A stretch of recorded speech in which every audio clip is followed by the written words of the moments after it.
पुत्र को वहां छोड़िए और उनके पुत्र को यहाँ ले आइए। भाद्रपद मास की अष्टमी की वो रात थी जब आकाश में घनघोर बादल कर रहे थे, मूसलाधार वर्षा हो रही थी, बिजली की चमक बार बार दिशा को उजागर कर रही थी। ऐसी ही विकट रात में वसुदेव जी ने अपने पुत्र को एक डलिया में कपड़े में लपेटकर सर पर रखा और चल पड़े। झम झम झम झम बरसे बजरा, बिजली चमके चमोर, चले वासुदेव नंद की ओर, चले वासुदेव नंद की ओर।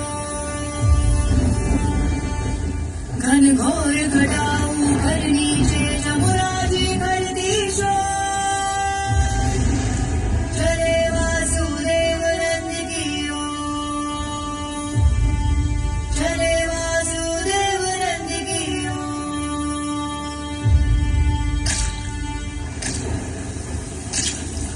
वर्षा रात्रि, उभमती यमुना, आकाश में गरजते बादल, लेकिन संध्याकाल वसुदेव तभी प्रकृति ने नमन किया और शेषनाग ने लीला में प्रवेश किया। शेषनाग की छाया में जल स्वयं शांत हो गया और वसुदेव धीरे धीरे पार कर गए यमुना को। वसुदेव गोकुल पहुंचे और वहां देखा नंद की पत्नी यशोदा ने एक कन्या को जन्म दिया। वसुदेव ने अपने पुत्र को वहीं सुला दिया और उस कन्या को लेकर उसी रात लौट चले। जैसे ही वसुदेव कारागार लौटे, पहरेदार जाग गए, ताले फिर से बंद हो गए और संसार वैसे ही सामान्य हो गया। महाराज, महाराज, क्षमा करें, देवकी के घर से 8वीं संतान का जन्म हो चुका है। 8वीं संतान तो आ गया है मेरा काल। जैसे ही कंस को 8वीं संतान के जन्म की सूचना मिली, वो वायु गति से कारागार पहुंचा।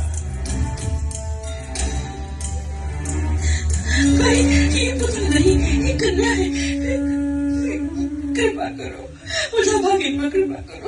इसे मत मारो, इसे मत मारो, मत मारो।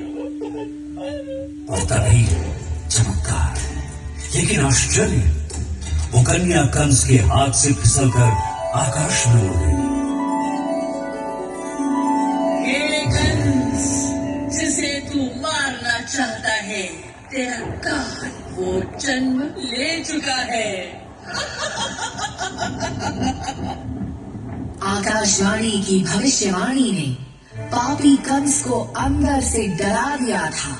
सैनिकों, जाओ, मथुरा क्या आसपास के गांव तक भी पहुंच जाओ।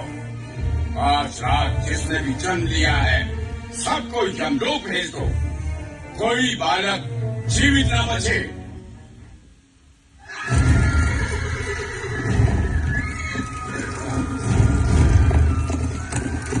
लेकिन उधर नंद के घर तो आनंद की वर्षा ही होने लगी थी।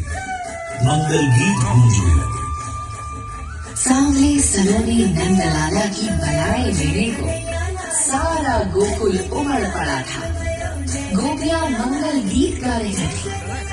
जैसे जैसे शिशु कृष्ण बड़े होने लगे, उनका आकर्षण, उनका हर्ष गोकुल को और अधिक मधुमय करने लगा।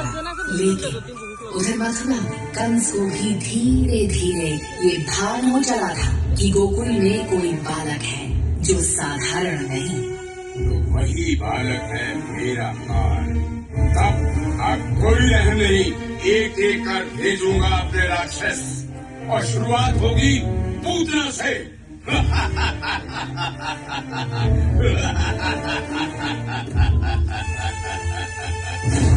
कंस ने सबसे पहले भेजा एक मायावी राक्षसी को, जिसने स्वरूप बदला और बनी एक सुंदर स्त्री पूतना।